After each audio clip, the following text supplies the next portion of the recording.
মাত্র ৫ মিনিটে এই নাস্তাটা ঝটপট করে বানিয়ে নিতে পারেন। এতটা মজার হয় এই নাস্তাটা।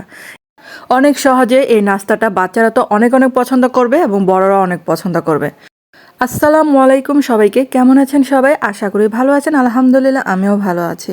আর এই নাস্তার জন্য ২টা ডিম নিচ্ছি। তারপর পেঁয়াজ কুচি, কাঁচামরিচ কুচি নিলাম। আর একটু স্বাদ মতো লবণ দিচ্ছি। তারপর কিছুটা ধনেপাতা কুচি। আর আমার চ্যানেলে যারা নতুন আছেন এখনও আমার চ্যানেলটাকে সাবস্ক্রাইব করেননি তাদের কাছে অনুরোধ রইল প্লিজ চ্যানেলটাকে সাবস্ক্রাইব করে আমার পাশে থাকবেন। আর এই যে মিশ্রণটা সুন্দর করে মিশিয়ে নিচ্ছি। এখন এই যে আমি কয়েকটা ব্রেড নিলাম। আর ঘরে তো অনেক সময় ব্রেড থাকে আর এটা দিয়ে নাস্তাটা বানিয়ে নিতে পারেন। তারপর এরকম একটা জাস্ট একটু ডিজাইন করার জন্য একটু কেটে নিচ্ছি। আর আপনারা চাইলে এটা না কাটলেও চলে।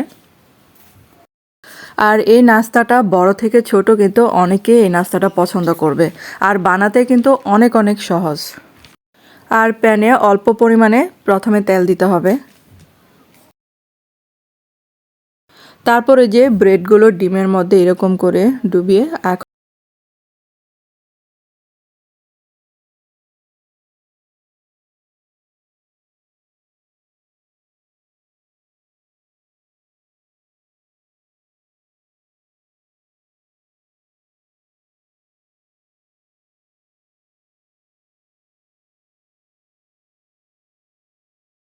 ৩টা করে দিয়ে দিলাম এখন।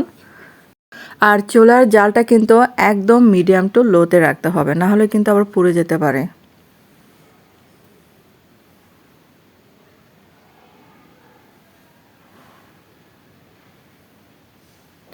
এখন এই সাইডটা উল্টানোর পর এখন আমি ওই সাইডে চিজগুলো দিয়ে দিচ্ছি। যারা এই ভিডিওটা ফেসবুকে দেখবেন যদি ভালো লেগে থাকে অবশ্যই এটা লাইক দিবেন।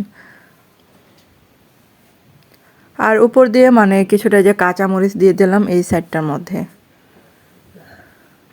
আর ঢাকনা দিয়ে ঢেকে রাখতে হবে। তো চিজটা দেখেন গলে ছড়িয়ে গেছে। তো এভাবে মিডিয়াম আঁচে ভেজে নিলে কিন্তু ওই সাইডটাও পুড়বে না, সুন্দর হয়ে রান্না হয়ে যাবে। আর এই যে আমি এখন চুলা থেকে নামিয়ে ফেলছি।